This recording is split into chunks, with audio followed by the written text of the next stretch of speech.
балаларга Ихлас, Әл-Фәләк, Ан-Нас сүрәләрен усқа укып балаларды хайпайбыз бит. Шунда һәр берсенә укыр кирәк микән? Әллә берде укып бөтәһен дә хайпарга була микән?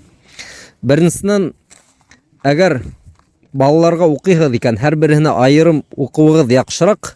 Галимдәрнең был мәсьәләләрдә төрле фәтвәләре булһа ла, һәр берсенә аерым укуды кәңәш итәм. Чөнки был хәдистең туры мәгънәһенә якынрак.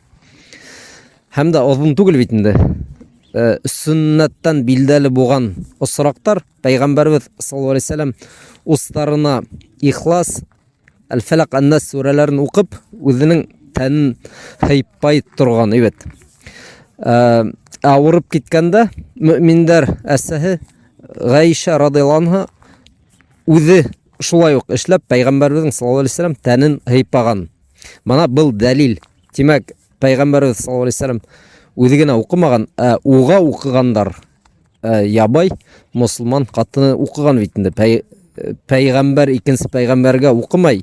Я теге, мәсәлән, ир кешегә укымай, хатта катыны үзенең иренә укый ала. Шулай ук дуслар бер-беренә укый ала. Чөнки сахабалар арасында ла был билдәле. Анас дигән сахаба радиллаһу анһу, ул Пәйгамбәрбезгә саллаллаһу алейһи ва саллям күп еллар хезмәт иткән бит инде. Мана ул да шулай рукия укып ярдәм итә торган булган сахабаларга. Кыскаһы, мана һәр бер кеше үзенә укый ала. Һәр бер кеше үзенең балалары өчен, һәр бер кеше үзенең дуслары, тугандары өчен һәм ниндидер айрым кешене, билдәле кешене, имамды монда хәзрәттеме эзләргә кәрәкмәй. Рукияларның сүрәләре, мана бында без әйттек, Ихлас, Фәләк, Ан-Нас, шулай ук Фатиха сүрәһе турында ла әйтелгән. Был иң яхшы рукиялардан тиелгән бит инде. Шул һәм шулай ук Пәйгамбәрбез саллаллаһу алейһи ва саллям күп зикрләр һәм дугалар өйрәткән. Улар ысынлап та күп. Кайһыларын гына өйрәнеп алсагыз да яхшы. Мана Пәйгамбәрбез саллаллаһу алейһи ва саллям мәсәлән үзенең йиәннәренә шундый рукия укыган. Уайзукума би калиматиллаһи тамма мин кулли шайтанин ва хамма ва мин кулли айнин ламма. Мин һезне Аллаһ Тәгаләнең камил хүзләренә һыендырам. Һәр бер шайтандан һәм зыян килтерүсе хайвандан һәм һәр бер күз тиюдән дигән. Ягъни Аллаһ Тәгаләгә һыендырам дигән мәгънәле.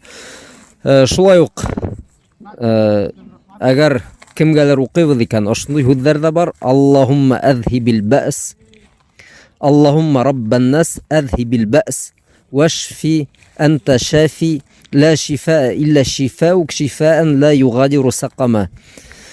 Эй Аллаһ, кешеләрнең Раббы, ошо авыруды бөтер, шифа бир.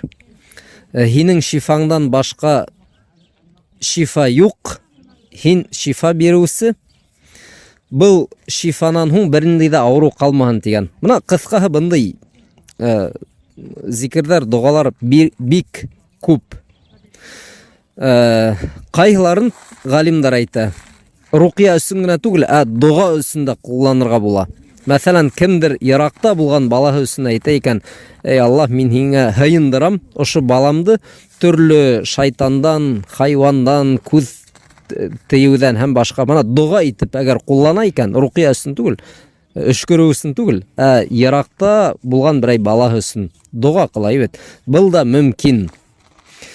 Мана шулай. Рукияны нисек кылырга дип сораһалар, буның туралы төрле теге сифаттары бар бит инде бит. Я мәсәлән, теге эргәлә утырган кешегә ошай дуга итеп әйтәгез: "Алла Тәгаләгә һыендырам. Мин ошо кустымдымы, онда туганымдымы, баламдымы" дип. Я устарына Коръән укып, тәнен һыйпай ала. Ибет. Мана шулай да була. Һыйпамаһа мөмкин инде. Уның төрләре күп кыскаһы. Һыйпамаһа, мәсәлән, кулын авырткан урынына һалып укыла торган зикр бар. Аллахумма инни аузу бика мин шарри ма аджиду ва ухазиру дигән зикр бит инде. Кулын авырткан урынына халала, үзенең тәнендә буһынмы, я мәсәлән икенче кешенеңме, һәм шулай итеп укый. Кыскаһы руқия мавзугын, темаһын яхшы итеп өйрәнегез.